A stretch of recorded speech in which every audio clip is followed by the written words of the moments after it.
Teman-teman pernah nggak sih mengalami di mana ada orang lain yang melakukan body shaming kepada kita? Hanya karena standar fisik kita tidak sesuai dengan standar fisik yang ada di komunitas mereka ataupun di lingkungan mereka. Kenapa sih kita ini sebagai manusia yang diberikan kelebihan dan kekurangan masing-masing harus memberikan standarisasi dari cantik, tampan, dari segi fisik? Hanya dari kita melihat luarnya saja, kita menjadikan hal tersebut standarisasi. Tentu semua orang ini cantik, semua orang ini tampan, dengan kelebihan dan kekurangannya masing-masing. Tidak perlu ada standarisasi tentang cantik atau tampan itu tersendiri. Karena cantik atau tampan akan muncul dari perilaku dan tutur kata yang dilakukan oleh seseorang. So please, kepada semuanya yang menonton video ini, untuk tidak melakukan standarisasi cantik atau tampan, karena semua orang itu cantik, semua orang itu tampan, termasuk kamu.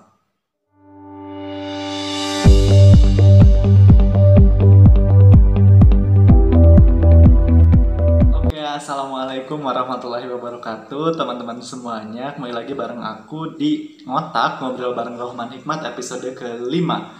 Jadi hari ini kita akan membahas mengenai body image ataupun body image negatif yang memang biasa muncul di kalangan baik pria maupun wanita. Jadi memang ini tidak terbatas ya teman-teman pada gender tertentu, tapi memang biasa terjadi pada siapapun, kapanpun, dan juga dimanapun. Nah teman-teman mungkin pernah merasakan ketika ada teman kita yang bilang, kok lu gendutan ya? Kok lu kurusan ya? Kok lu sekarang banyak jerawatnya lah? Dan lain sebagainya. Ini biasanya berkaitan selalu dengan penampilan fisik kita ya teman-teman. Nah ini biasanya itu terjadi pada ungkapan-ungkapan oleh perempuan kepada perempuan. Tapi memang ini pun tidak menutup kemungkinan terjadi juga pada laki-laki. Oke, jadi apa sih sebenarnya body image itu?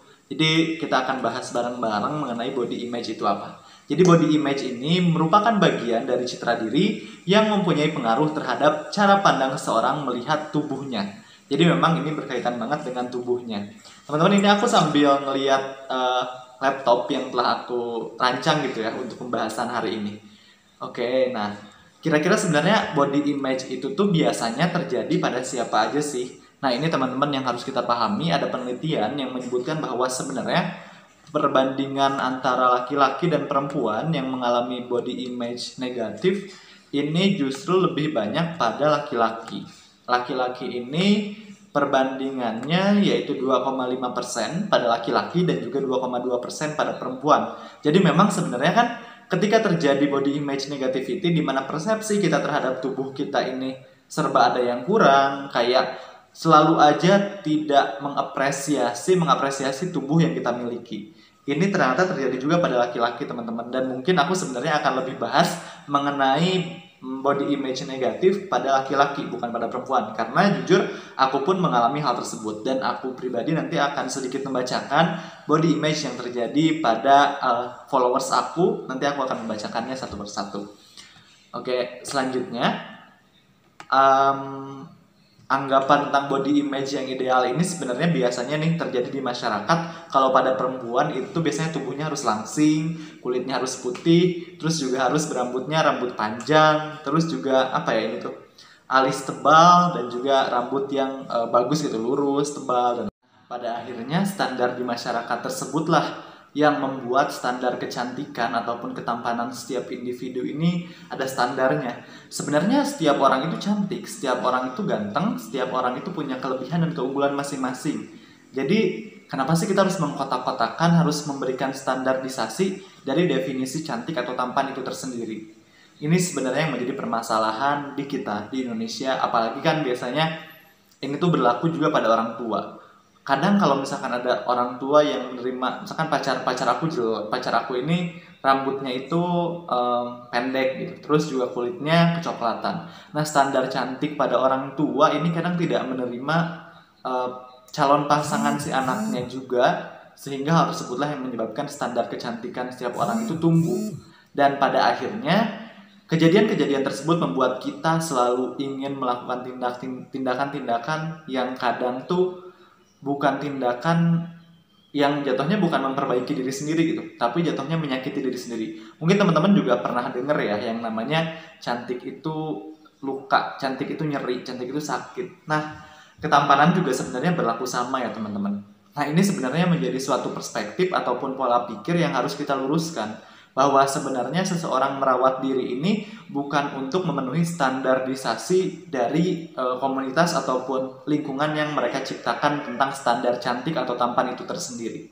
Tapi bicara tentang kita melakukan perawatan tubuh kita, ya kita sadar bahwa tubuh ini adalah pemberian Tuhan yang harus kita jaga gitu, yang harus kita perbaiki. Tapi bukan berarti kita nggak bersyukur. Kita tuh kayak misalkan perawatan wajah ataupun perawatan tubuh, itu bukan berarti kita nggak bersyukur terhadap diri kita, tapi kita bersyukur bahwa Tuhan telah memberikan anggota tubuh kita sebagus ini dan kita harus menjaganya. Nah, konsep itulah yang kadang tidak bisa diterapkan di lingkungan kita gitu. Kadang kita itu mengejar standarisasi kecantikan atau ketampanan dari orang lain, sehingga segala bentuk perawatan tubuh telah kita lakukan. Ada yang kayak sulam alis, ini dan lain sebagainya gitu. Aku juga kurang tahu ya, kalau perempuan biasanya ada yang filet bibir, hidung gitu. Aku juga kurang tahu sih. Nah, hal tersebutlah yang kadang menyebabkan kita ini ingin mencapai standarisasi cantik dari orang lain. Dan tentunya setiap orang punya standarisasi tersendiri, teman-teman, dalam menciptakan cantiknya, dalam menciptakan standarisasi cantik atau tampannya. Nah, hal tersebutlah yang pada akhirnya kita nggak pernah puas nih akan hal yang telah kita capai. Kita nggak akan pernah puas dengan kondisi tubuh kita yang sebenarnya mungkin orang lain menganggap kita udah tampan, tapi ada orang lain lagi yang menganggap kita belum tampan, sehingga kita selalu nggak pernah puas akan diri kita sendiri. Pada akhirnya kita menyakiti diri kita sendiri. Nah, itu yang harus kita hindari dari konsep cantik ataupun tampan yang beredar di masyarakat. Nah, kalau misalkan yang terjadi pada laki-laki itu apa sih? Nah, kalau misalkan yang terjadi pada laki-laki ini, oh iya, selain juga body image, ini aku sedikit menjelaskan tentang body dysmorphic disorder yang biasa disingkat dengan BDD. Ini merupakan keadaan di mana seseorang ini begitu yakin bahwa ada kecacatan dalam fisik mereka. Jadi memang selalu menganggap bahwa anggota tubuhnya ini kurang, sehingga tujuan perawatan ini adalah untuk menutupi kekurangan yang muncul dalam tubuhnya. Padahal sebenarnya kalau kita konsepnya ingin memperbaiki dan juga ingin merawat tubuh, berarti bukan berarti kita ngerasa kurang, tapi kita ingin menjaga aja anggota tubuh kita. Nah, terus juga padahal kecacatan ataupun hal yang kurang di dalam tubuh kita ini merupakan hal yang minimal atau bahkan sebenarnya nggak ada sama sekali. Contohnya, seseorang yang memiliki tahi lalat di dagunya yakin bahwa tahi lalat itu adalah penampilan yang membuatnya sangat jelek, sehingga membuatnya melakukan hal-hal untuk menghilangkan dari tahi lalat tersebut. Nah, itu sebenarnya teman-teman yang coba kita lakukan dan juga kita harus kampanyekan bahwa cantik, tampan itu tidak ada standarnya dan semua orang itu cantik, semua orang itu tampan. Namun bukan berarti kita tidak menjaga kesehatan tubuh kita. Lalu kalau misalkan pada laki-laki, sebenarnya laki-laki pun biasa muncul seperti yang tadi aku jelaskan di awal, laki-laki pun sebenarnya mengalami 2,5% terjadi body image negatif ini. Nah, sebenarnya kalau pada laki-laki, kalau pada perempuan tadi aku telah sebutkan ya, standar yang biasa muncul di masyarakat. Kalau pada laki-laki biasanya ini tentang identitas maskulinitas yang disematkan pada laki-laki.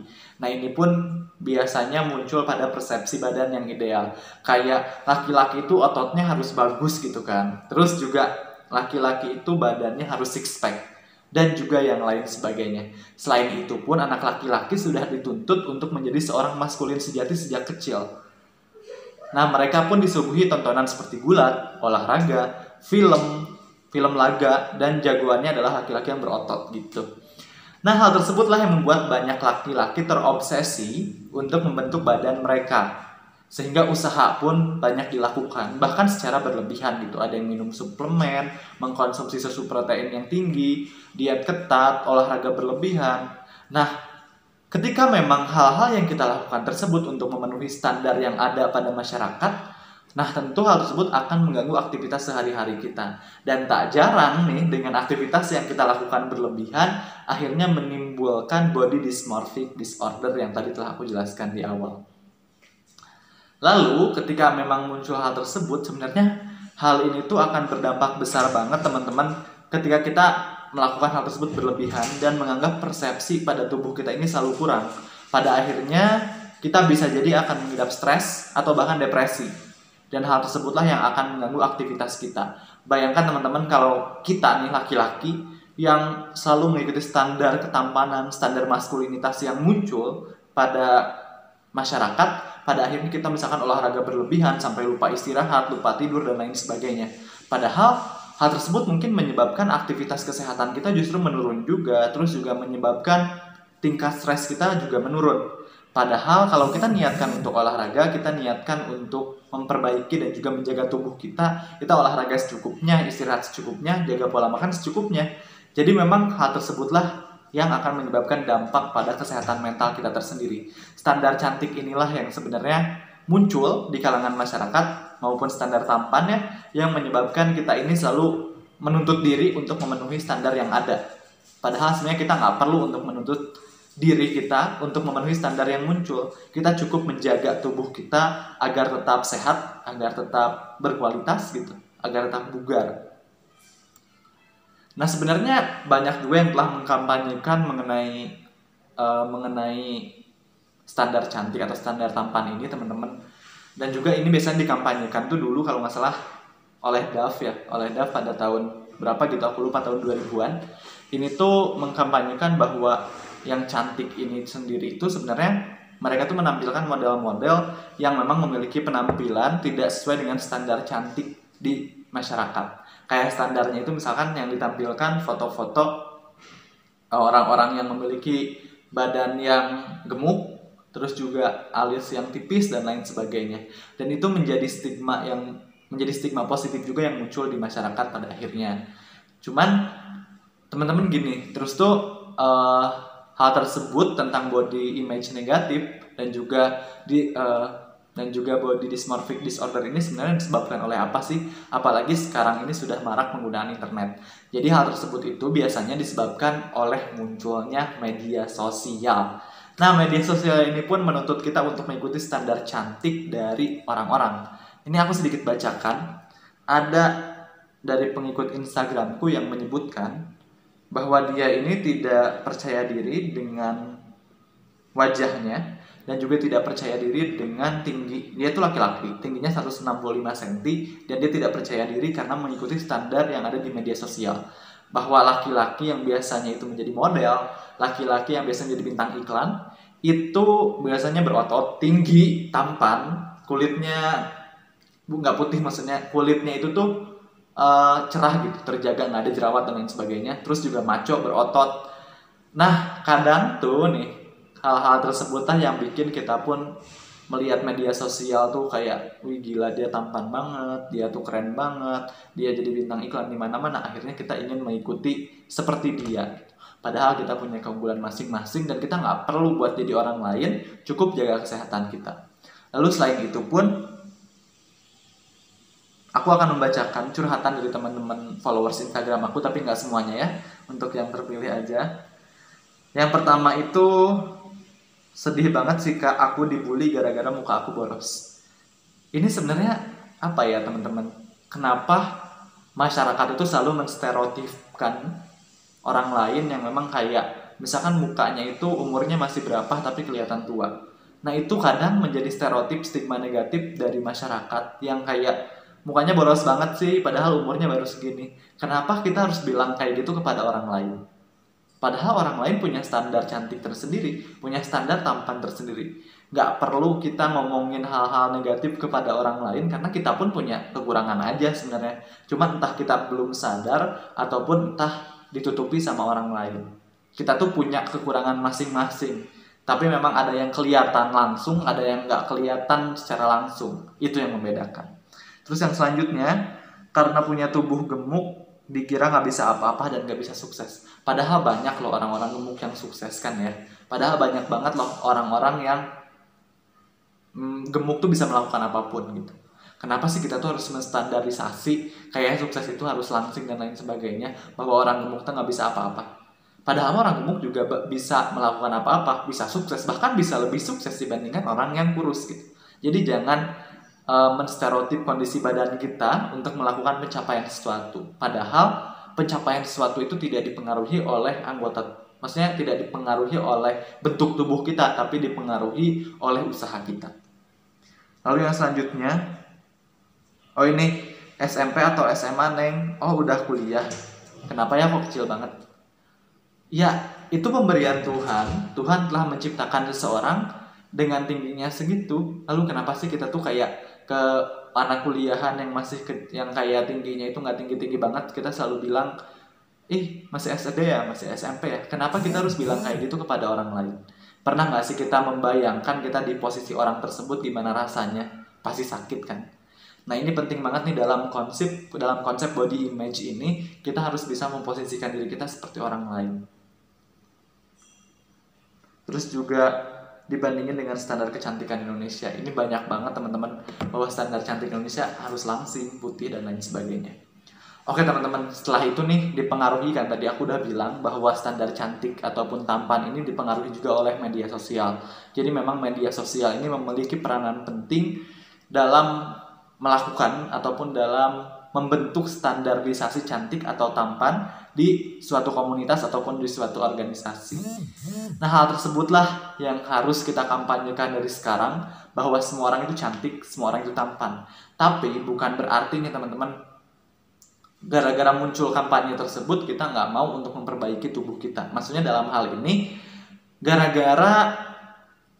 gara-gara muncul kampanye seperti itu bahwa cantik dan tampan itu sebenarnya semua orang cantik dan tampan, kita nggak mau untuk olahraga. Padahal hal tersebut itu kita ubah konsepnya, kita ubah persepsinya bahwa olahraga, diet, terus juga jaga pola makan, dan juga minum vitamin dan lain sebagainya, itu tujuannya adalah untuk sehat.